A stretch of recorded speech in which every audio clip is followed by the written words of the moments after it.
A lot of details came out in court today for the hearing of Quadasia Johnson, including the fact that this was the first time when the shooting unfolded that she allegedly laid eyes on Romeca Blackman. We know that she and Romeca Blackman, they both have children by the same man. And for the very first time, we are hearing from Carlos Smith. He was the man on the scene when this tragic shooting unfolded. So a lot of information came out in court today. Witnesses saying what they saw, but you were there. What's your reaction to what you heard came out in court today? When I heard it, I'm just looking, it was unbelievable, but I was there. And I know for a fact none of that happened, how they just explained it. But my truth will get out here, and I hope everybody understand. That's really it. I can't even say too much right now. Because it's just gonna feel like I'm going against them, they going against me, we just going back and forth. But the truth is gonna come out. And your mama will always be right there for you. You want to say something to her, look down at your heart.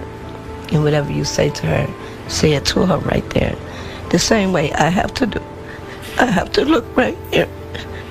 And I have to talk to her. And ask her, just tell me what happened. There's a moment in every high-profile case where the public narrative collides with legal reality, and what everyone thought they knew suddenly shifts beneath their feet. For weeks, maybe months, people choose sides. They argue online, they create hashtags, they defend or condemn based on fragment of information filtered through social media posts and news clips. And then the courtroom doors close, the judge speaks, and the stakes become devastatingly real. This is one of those moments. This is a story of a shooting that happened in broad daylight, a woman who walked free claiming self-defense, and a legal system that spent 3 months building a case that would eventually charge her with first-degree murder. This is about Quadasia Johnson, known online as Holly, and the death of 31-year-old Romeca Meeks Blackman. And if you're here because you've been following this case, because you've seen the hashtags, because you've wondered how someone could be arrested and released, and then re-arrested months later with a murder charge, then stay with me, because what happened in this case reveals something crucial about how our justice system works, about the gap between what feels right and what the law requires, and about the very real consequences that come when someone's life is weighed in the courtroom. If stories like this matter to you, if you believe these cases deserve more than just headlines and hot takes, subscribe to this channel. We're going to go deep, we're going to follow the evidence, and we're going to talk about what happens next. Let's begin. September 8th. South Loop, Chicago, a neighborhood where people go about their daily lives, with the sound of the city hum in the background, where no one expects their ordinary Sunday to become the backdrop for something that will ripple across the country. On that day, Romeca Meeks Blackman, 31 years old, lost his life, and the person accused of taking it was someone he knew, someone he shared a child with, someone who, within hours of his death, would be arrested, questioned, and then released without charges. Her name is Quadasia Johnson. Online, she goes by Holly. And what happened that day, what was said, what was seen, what was claimed, will become the center of one of the most debated cases in recent Chicago history. Because here's the thing about self-defense claims. They're powerful. They can stop a prosecution in its tracks. When someone says, "I fear for my life, I had no choice," the burden shifts. Law enforcement can't just arrest and charge based on the fact that someone died. They have to prove that the act wasn't justified. They have to dismantle the self-defense claim piece by piece. And on September 8th, the Chicago Police Department didn't believe they had enough evidence to do that. Not yet. So Holly walked free, and the public exploded. Imagine being Romeca's family. Imagine being told that your son, your brother, your father was shot and killed, and then watching the person who admitted to pulling the trigger walk away. No charges, no arrest, just released. How does that happen? How does someone take a life and go home the same day? The anger was immediate. The confusion was palpable. Social media lit up with outrage, with demands for justice, with questions that echoed across the country. How did she just walk away? And the answer, as frustrating as it might be, comes down to the law. It comes down to what can be proven in a courtroom versus what people believe happened on the street. Holly claimed self-defense. She said she feared for her life. And without evidence strong enough to immediately contradict that claim, the police had to release her while they investigated further. This is where the gap exists, that painful space between what families need, answers, accountability, closure, and what the legal system requires, proof beyond a reasonable doubt. And for 3 months, while Holly was free, while the hashtag circulated, while people debated online, the investigation continued. Detectives gathered evidence. They interviewed witnesses. They reviewed footage, statements, timelines. They built a case. And on December 4th, nearly 3 months after Romeca's death, Holly was arrested again. This time, she was charged with first-degree murder. This time, there would be no release. Let's talk about what first-degree murder means, because the weight of those words needs to be understood. In Illinois, first-degree murder isn't just a serious charge. It's the most serious charge you can face for taking someone's life. It means the state believed the killing was intentional, that it was committed with the knowledge that the actions would cause death or great bodily harm. And the sentencing reflects that severity. Illinois abolished the death penalty, so execution is off the table.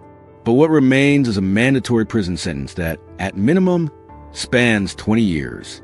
At maximum, 60 years. And under certain extended term provisions, that can stretch to 100 years. Holly Johnson is 30 years old. If convicted on this charge, the math is brutal. Even with the minimum sentence, she wouldn't see freedom again until she's 50. With the maximum, she'd be 90, 100, or more likely, she'd die behind bars. This is not a slap on the wrist. This is not a charge that gets pleaded down to probation and community service. This is the state of Illinois saying, we believe you committed murder, and we're prepared to prove it. But here's where the story gets more complex, because the charge is only the beginning.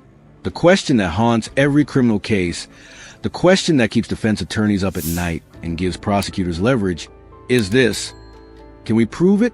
Can we convince 12 strangers, 12 jurors who walk into that courtroom with their own biases and experiences and doubts, that this happened the way we say it did? Because that's the gamble. That's the risk.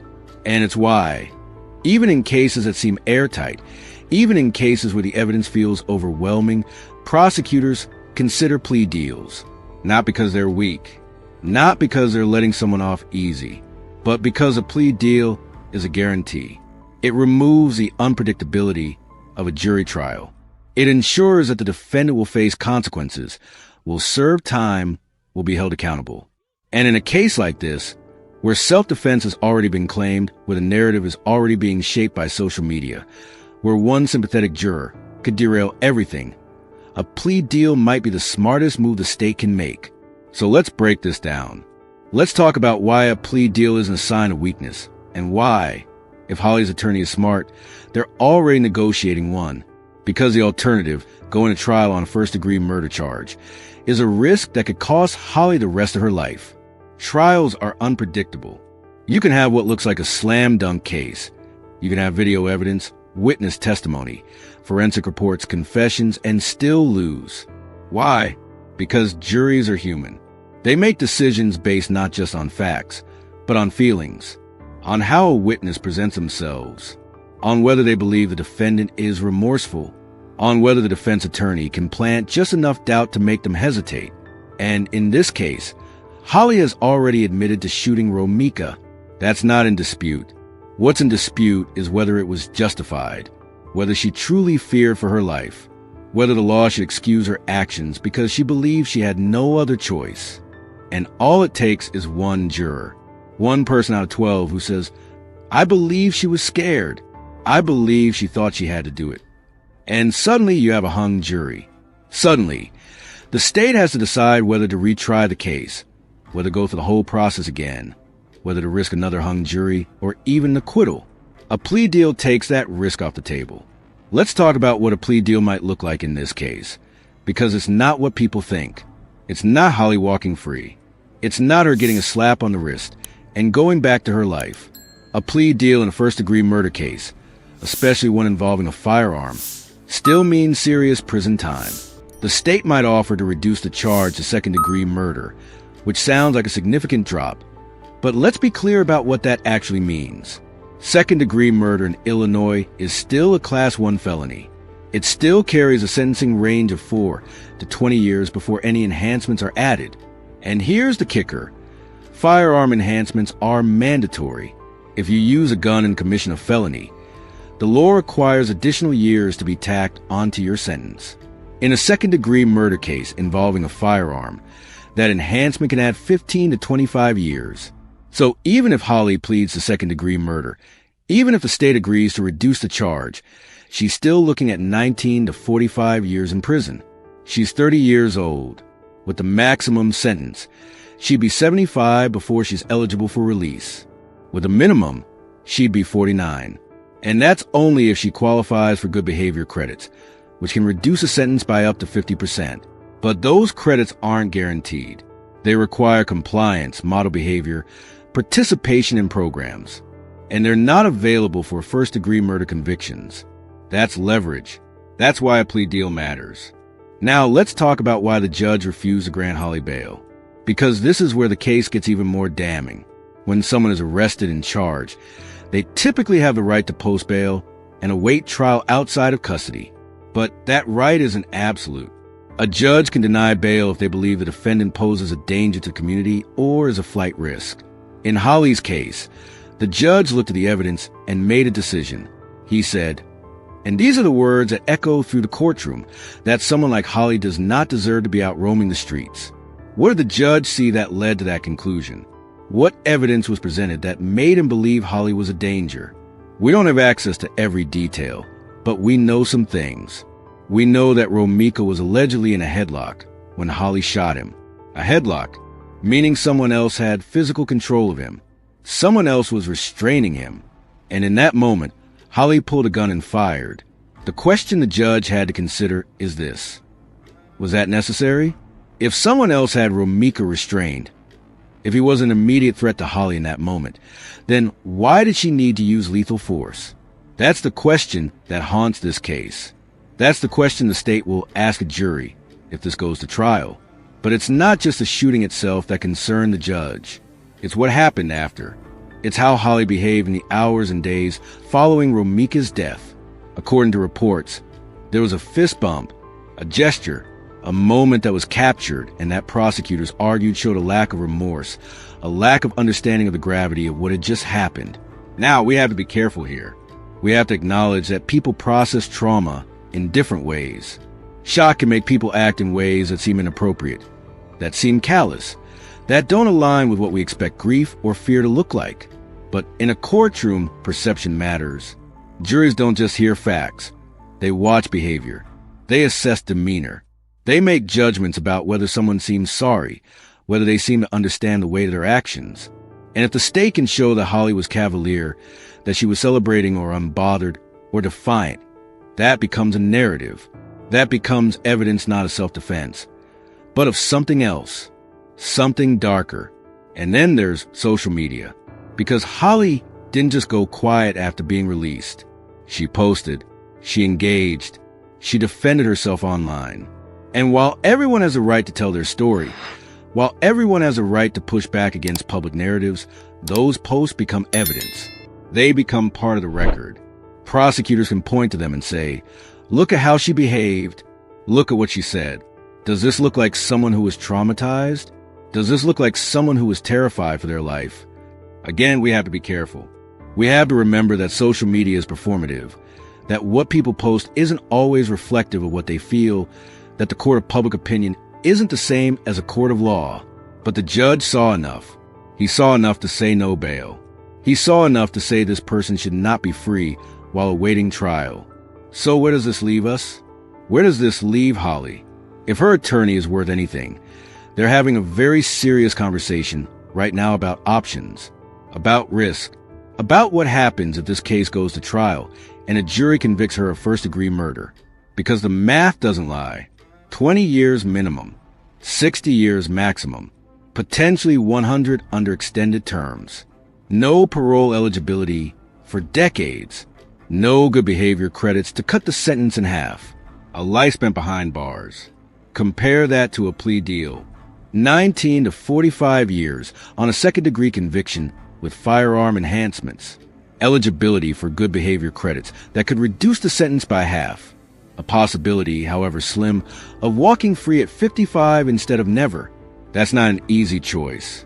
That's not a decision anyone wants to make, but it might be the only rational choice. Because here's the thing about trials. They're a gamble. And when the stakes are your entire life, when the difference between a plea and a conviction is decades of freedom, you have to ask yourself, is it worth the risk? Let's talk about the legal concept of self-defense, because understanding it is crucial to understanding this case. Self-defense isn't a get-out-of-jail-free card. It's an affirmative defense, which means a defendant is admitting they committed the act, but arguing it was justified.